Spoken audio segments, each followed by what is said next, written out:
Hi everyone, welcome back to my channel. Today I'll be sharing my elegant natural makeup routine and how I do my 40s inspired hair. I've been asked quite a lot recently to film this video, so thank you so much for your feedback and I really hope you enjoyed this edition. And of course, if you do enjoy it, I would always be grateful for any thumbs up you've got going spare.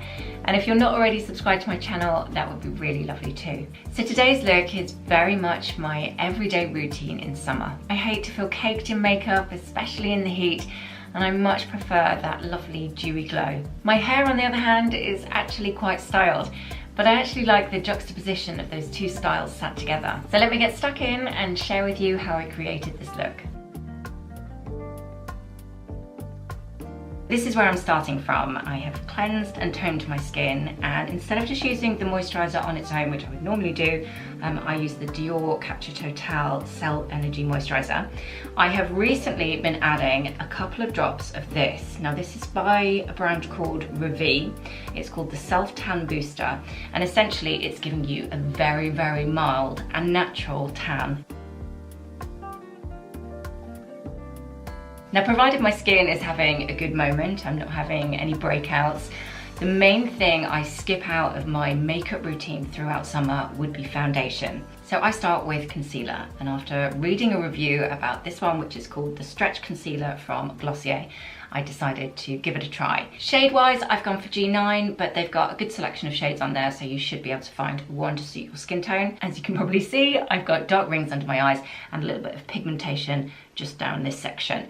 So that's the main area that I want to conceal. But I'm not going to go too crazy with it because ultimately I want my makeup to feel very natural, barely there. So just patting that mainly on that dark section just coming down from the corner of my eye. So I tend to flip from eye to eye and just build it up slowly, which is what they suggest to do. It's got a really lovely silky texture to it, and when you put it on it feels like that on your skin as well. And in my experience, with a tiny touch up, it lasts all day. Another little trick I saw was if you take a little bit of your concealer in a straight line from the corner of your eye over just below your temple, kind of just brightens your eyes a bit. Then I tend to get a little bit of redness around at the bottom of my nose. So I'm gonna add a little bit in there. Excuse my unmanicured nails, by the way.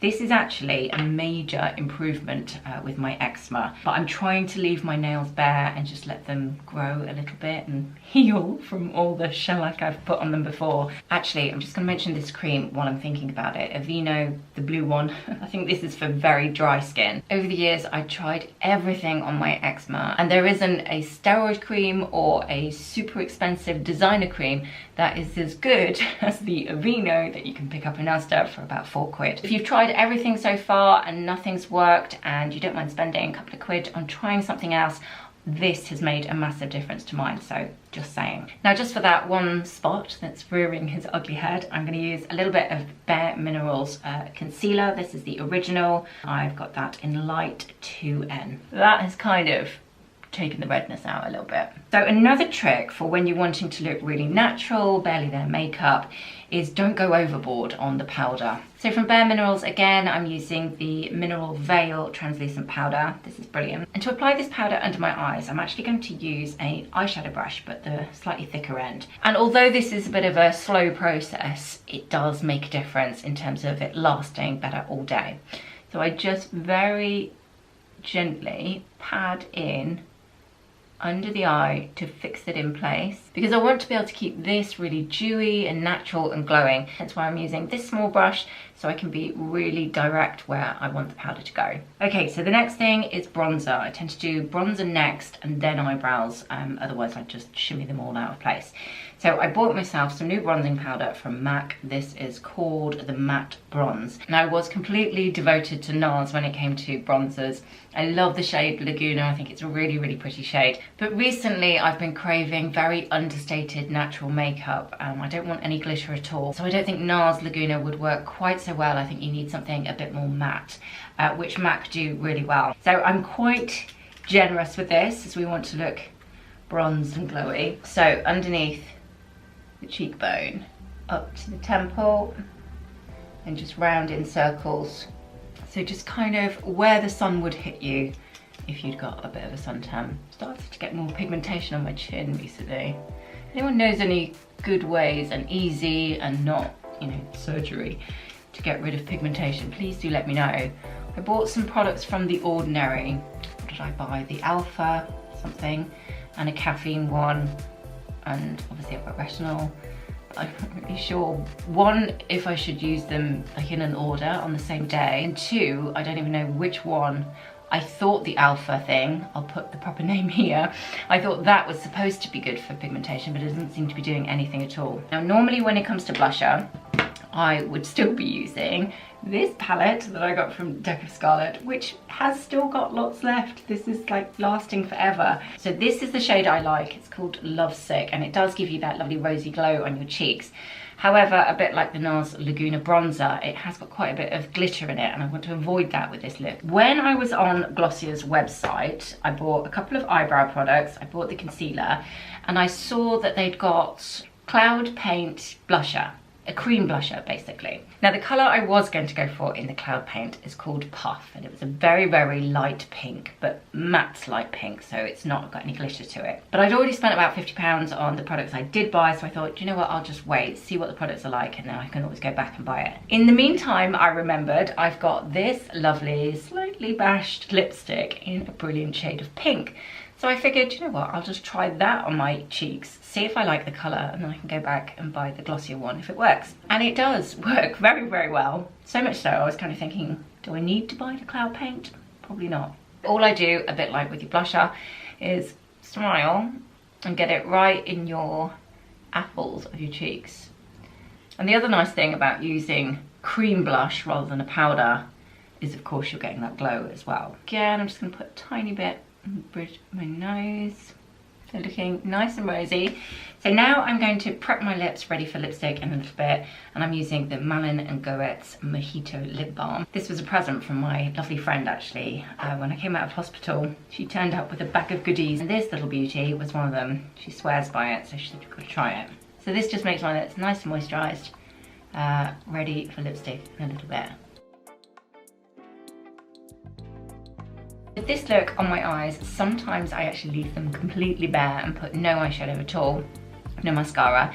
Today I'm going to put a very, very tiny bit of cream eyeshadow, and I'm using the Bobbi Brown Long Wear Cream Shadow Stick in Golden Pink. This came in a glossy box that I got recently. I think it was a Grazia collaboration. Anyway, that is the colour. Just gonna do like a little bit across the lid.